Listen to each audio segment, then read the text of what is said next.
ബാലചന്ദ്രൻ വടക്കേടത്ത് സ്മാരക പുരസ്കാരം ഡോക്ടർ എം.എൻ. കാരശ്ശേരിക്ക് നൽകി.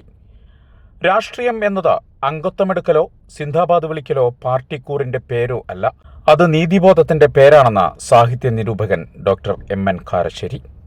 എതിര് പറയാൻ ആളില്ലാത്തതിനാലാണ് CPM ഇത്രമേൽ അധപതിച്ചതെന്നും എം.എൻ. കാരശ്ശേരി തൃശൂരിൽ പറഞ്ഞു. KPCC വിചാർ വിഭാഗ് തൃശൂർ ജില്ലാ കമ്മിറ്റി ഏർപ്പെടുത്തിയ ബാലചന്ദ്രൻ വടക്കേടത്ത് സ്മാരക പുരസ്കാരം ഏറ്റുവാങ്ങിയ ശേഷം സംസാരിക്കുകയായിരുന്നു അദ്ദേഹം. കോൺഗ്രസുകാരന്റെ മകനാണെങ്കിലും താൻ ഒരിക്കലും കോൺഗ്രസിൽ അംഗത്വമെടുത്തിട്ടില്ല.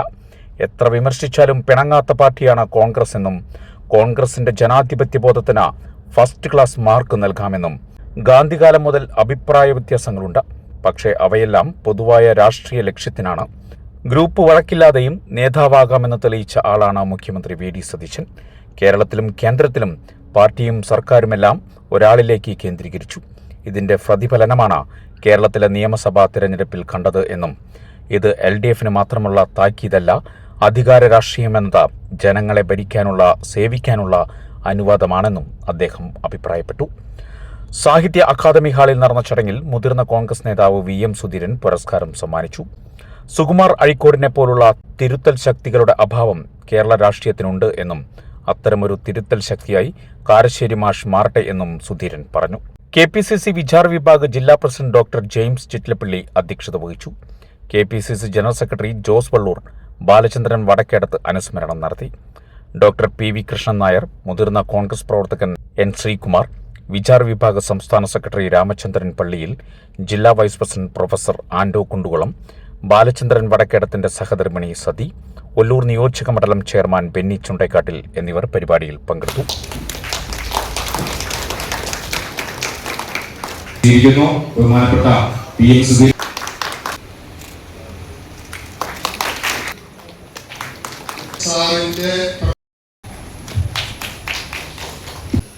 സലികുമാറിന്റെ ഒരു പ്രത്യേകത, ഞാൻ കോൺഗ്രസ്സുകാരനാണ് എന്ന് ഏത് വേദിയിലും പറയാൻ മടിയില്ല.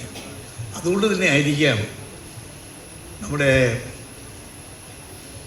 സമൂഹത്തിലെ പല തലങ്ങളിലും പ്രവർത്തിക്കുന്ന ഈ സാമൂഹ്യ മാധ്യമങ്ങളിലെ ചില സുഹൃത്തുക്കൾ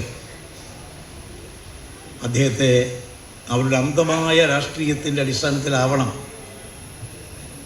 അല്ലെങ്കിൽ സലിംകുമാറിൻ്റെ മഹത്വം തിരിച്ചറിയാൻ പറ്റാതെ പോയതുകൊണ്ടായിരിക്കണം അദ്ദേഹത്തെ വിമർശിച്ചു. ഞാൻ ആ വാക്ക് ആവർത്തിക്കുന്നത് ശരിയല്ല എന്നുള്ളത് കൊണ്ട് അതിലേക്കൊന്നും പോകുന്നില്ല. അദ്ദേഹം മരിച്ചു കഴിഞ്ഞാൽ, സാധാരണ ഒരു മനുഷ്യനെ മരിച്ചു കഴിഞ്ഞാൽ നമ്മളൊരു മനുഷ്യത്വപരമായി സാമാന്യ മര്യാദ ഉൾക്കൊണ്ടുകൊണ്ട് അവരെക്കുറിച്ച് മോശമായി സംസാരിക്കാറില്ല. പക്ഷേ സലിംകുമാർ മരിച്ചപ്പോൾ അദ്ദേഹത്തെ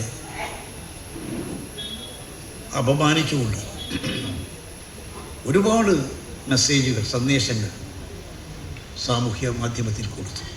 എൻ്റെ മനസ്സിൽ പിറ്റേ ദിവസം കാരശ്ശേരി മാഷയുടെ ഒരു ലേഖനം, ആ ലേഖനം എത്രയോ ശക്തമായിരുന്നു. മാന്യതയുടെ ആ ഒരു തരത്തിലുള്ള അതിർവരമ്പുകളും ഭേദിക്കാതെ ഏറ്റവും സത്യസന്ധമായി കേരളത്തിലെ ജനങ്ങളുടെ ഹൃദയവികാരം അതേപോലെ ഒപ്പിയെടുത്ത് അവതരിപ്പിച്ച ഒരു സാമൂഹ്യ വിമർശനമായിരുന്നു അത് എന്ന് ഇത് വായിച്ചപ്പോൾ വലിയ ആശ്വാസം തോന്നി, ചാരിതാർത്ഥ്യം തോന്നി. രാഷ്ട്രീയത്തോടും സാഹിത്യത്തോടും ഞങ്ങൾക്കുള്ള താല്പര്യമാണ്. അതിലെ നേതാക്കന്മാരെ പറ്റിയോ പാർട്ടി ബന്ധങ്ങളെ പറ്റിയോ ഒക്കെ പല അഭിപ്രായ വ്യത്യാസങ്ങളും സമയങ്ങളുണ്ടായിരിക്കാം. പിന്നെ എൻ്റെ അത്ര അടുത്ത സുഹൃത്തല്ല ബാലേന്ദ്രൻ. അതിലെനിക്ക് സാഹചര്യം ഉണ്ടായിട്ടില്ല. അദ്ദേഹം തൃശ്ശൂരാണ്, ഞാൻ കോഴിക്കോട്ടാണ്. ഉള്ള കാര്യം, സമാനതയിൽ പ്രധാനപ്പെട്ട ഒന്ന് അഴീക്കോട് മാഷ. ഈ വേദിയിലെ ഒരു അദൃശ്യ സാന്നിധ്യം എന്ന് പറയുന്ന അഴീക്കോട് മാഷ. ഞാൻ ഔപചാരികമായി തന്നെ അദ്ദേഹത്തിൻ്റെ ശിഷ്യനാണ്.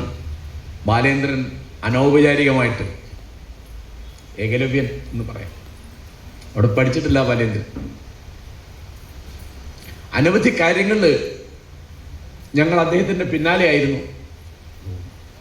അഴീക്കോട് മാഷ് എന്ന പേരിൽ ഞാനൊരു പുസ്തകം എഴുതി. എൻ്റെ അഴീക്കോട് എന്നൊരു പുസ്തകം ബാലേന്ദ്രൻ എഴുതി. പിന്നെ അഴീക്കോടിൻ്റെ തിരഞ്ഞെടുപ്പ് പ്രബന്ധങ്ങൾ എഡിറ്റ് ചെയ്തത് ബാലേന്ദ്രനാണ്. വളരെ വർഷം മുമ്പാണ്.